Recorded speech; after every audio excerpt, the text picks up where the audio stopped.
It's Monday, August 31st, 2020. I just got done watching a little CNBC earlier. And whether you watch CNBC or you watch Fox Business or you watch any of the other business channels, business shows, they all seem to have the same message, and they all seem to tell us the same thing. Life is good, my friend. And I used to know somebody that used to use that phrase all the time. It's a very annoying phrase, but this was a very annoying individual. But when I hear this message, life is good, my friend, that's the message I hear when I watch these business channels. It's a bunch of baloney. And these are the same people who are telling you and I, we should go buy a new house today. Maybe we should go buy a new car. We should be jumping into the stock market. We should just be getting into more debt, right on the cuffs of the worst depression in world history. As we're sitting at the doorsteps of the worst depression in world history, these people are telling Americans, they're telling you and I, we need to go out and buy more stuff. And when you get your stimulus check, they tell you what you should be buying, where you should be shopping. You need to take that stimulus check and you need to go buy things to help the economy. You know, if people actually did the opposite with what these people told you, they'd be in better shape today. Instead of maybe spending your stimulus check on more stuff you don't need, maybe you take that money and you save it. Maybe you take that money and go buy some assets.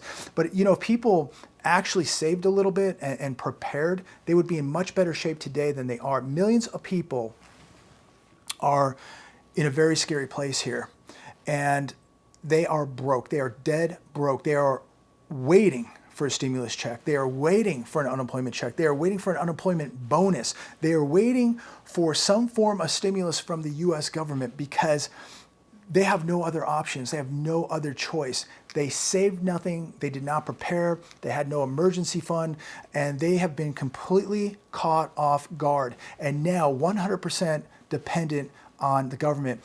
And some people may wake up and save some of that money when they get it, if they do. And some people, as soon as they get it, they're going to go out and spend it. But these people on these shows and on the television continuing to tell people that everything is fine. What a disservice. This is so dangerous what they're doing. No one ever tells you to save. Nobody ever tells you to buy an asset. Nobody ever tells you that there could be something very, very bad around the corner and you better be prepared for it. These people are telling you and I that life is going to be nothing but teddy bears and rainbows, that there are no threats out there. You need to borrow money. You need to get farther into debt. You need to be buying in the stock market. You need to just be buying stuff to support this economy. This economy is supported on consumers spending money they don't have. And this is why most consumers and most Americans are in the shape that they're in. This is why people are being absolutely obliterated now. And so we are finding out at this point, as this collapse continues, and it's going to get much, much worse, who's prepared and who's not. And from what I can see, most people are not prepared, and they are going to pay a very, very severe price here because this is just beginning. Just beginning. We are just at the doorstep of this depression. And when I read an article like the one right here I have in front of me, titled, "We've Never Seen Anything Like This in 35 Years, Hundreds of Cars Line Up Outside of Food Banks in California." Does this sound like the V-shaped recovery they keep telling you and I about every day on Fox or CNBC or any of these business shows, that everything is coming back, the future looks bright, everything's wonderful? What they don't want to tell you, or maybe they don't understand or want to believe, that the stock market is completely detached from reality. It's detached from this economy. The stock market is not the U.S. economy. The U.S. economy is decaying. It is rotting. Look at what is happening here. The economy rotting. Politically, things are rotting. Socially, things are rotting. Spiritually, things are rotting. And so their answer is to go out and spend more money you don't have.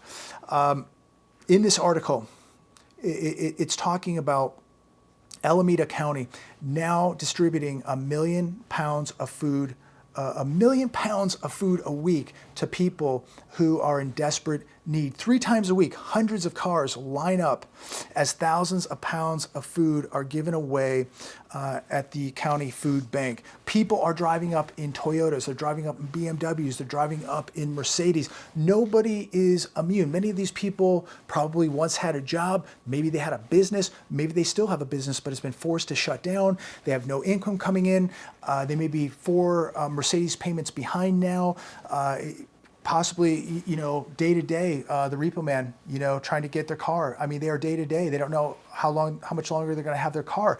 They could be being evicted. I mean, this is how fast things are changing. Last year, you made $100,000. This year, you make nothing. And now the repo man wants your Mercedes. That's how fast things can happen.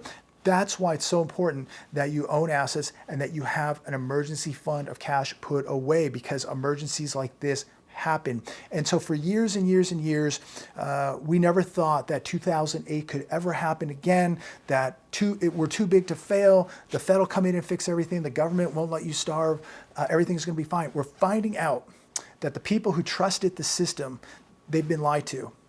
And the system is not prepared for what is about to happen. We were distributing 600 pounds of food a week before all this. Now we are distributing 1 million pounds of food per week. Amazing. And I'm reading an article at Peter Schiff today, and reading this article, and I'm going to paraphrase through it, is telling me that it's only going to get worse for these people. You know who it's going to get worse for? It's going to really get worse for the middle class. It's going to get worse for the people who didn't prepare. It will get worse for people who live beyond their means.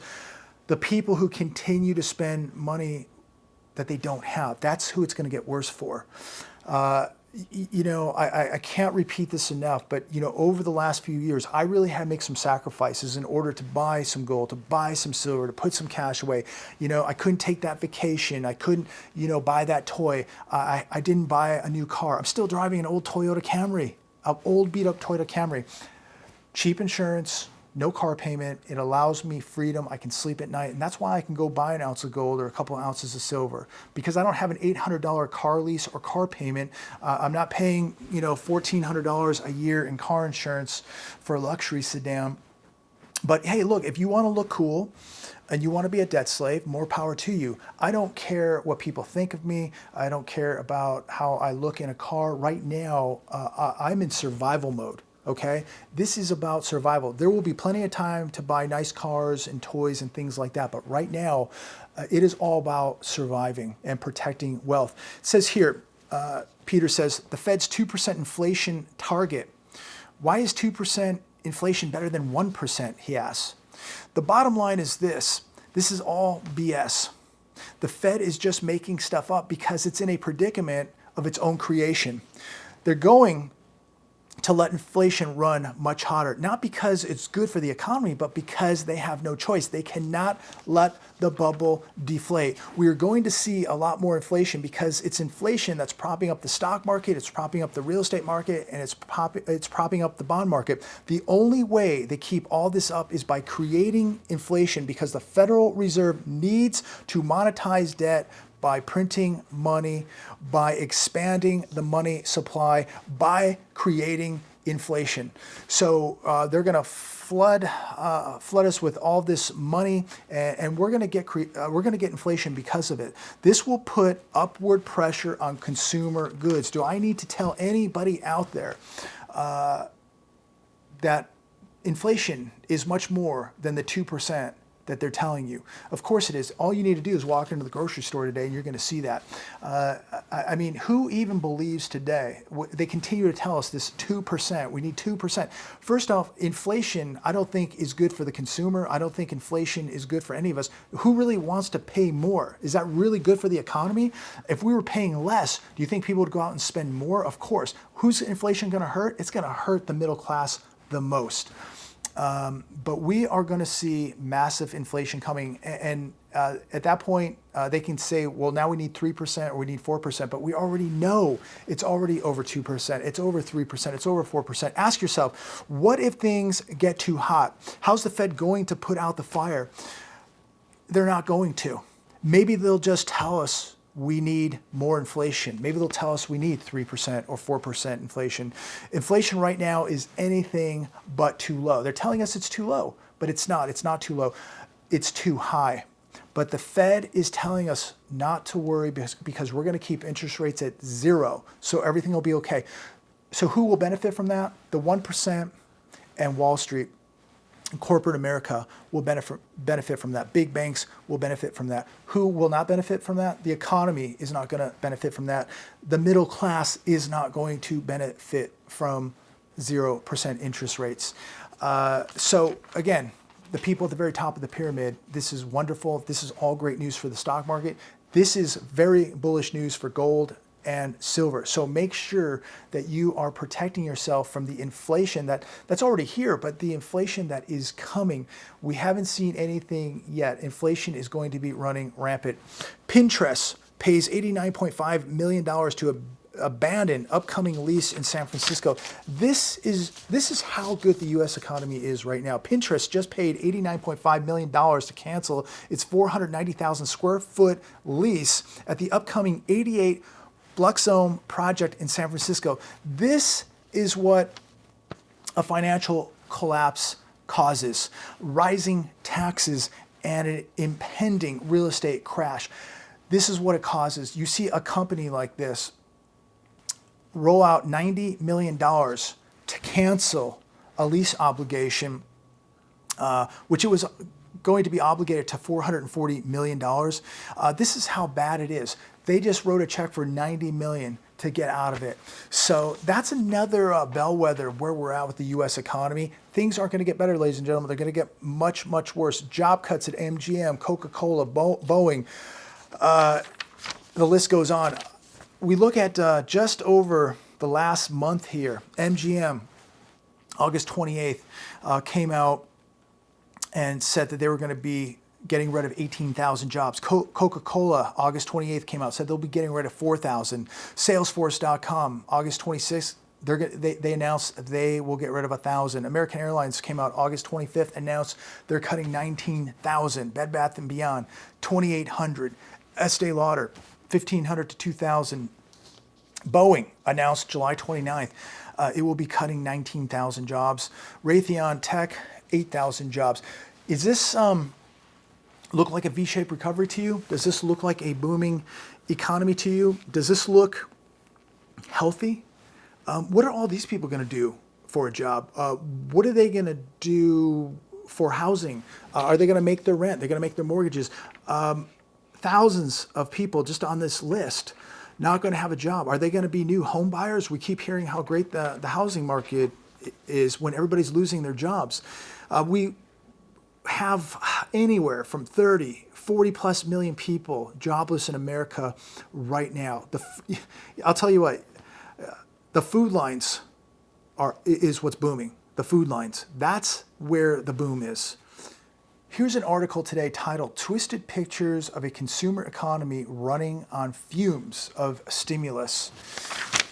And in this article, it talks about a lot of U.S. consumers who were lacking income from wages, but they stuffed their pockets with stimulus money, the extra $600 bonuses, the unemployment benefits. And with these amounts, they were not spending it on their mortgages because they put their mortgage in forbearance or they already had defaulted.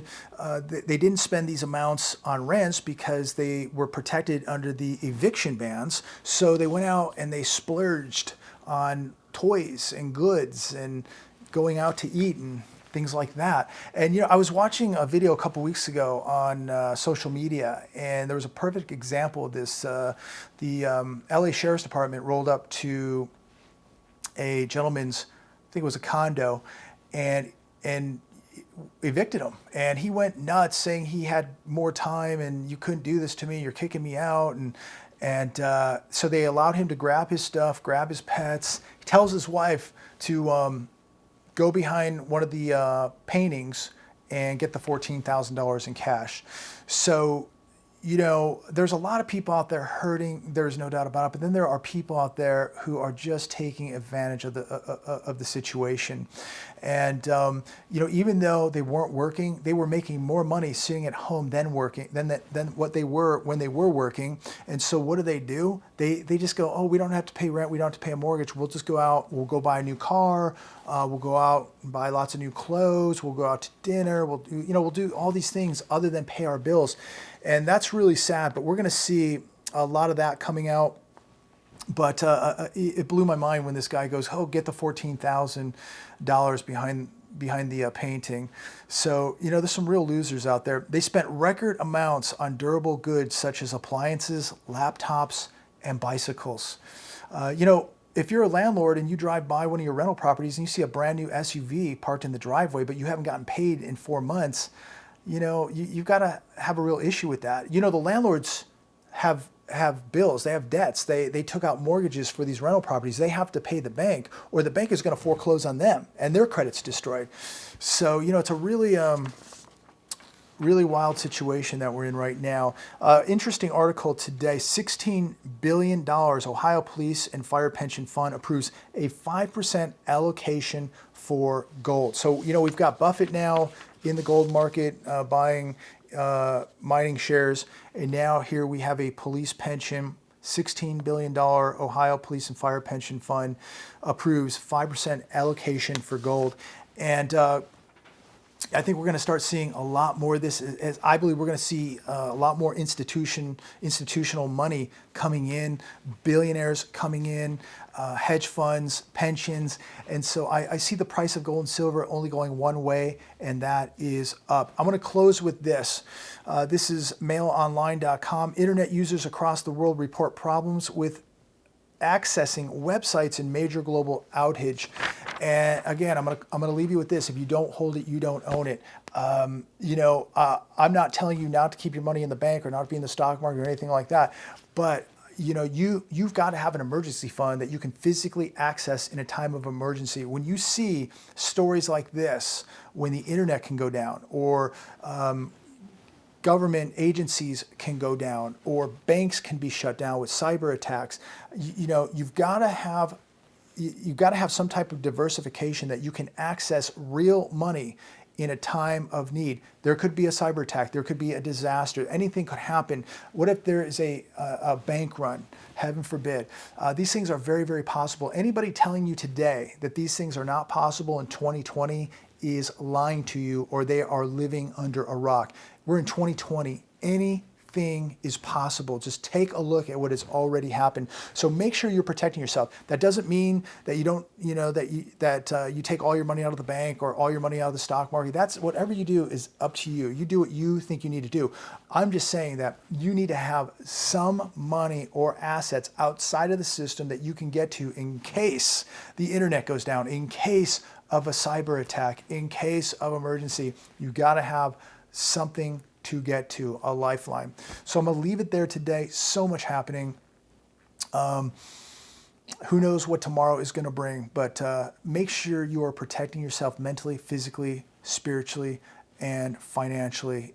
We have never, ever been in a place like this before, and we are really heading into some very challenging times.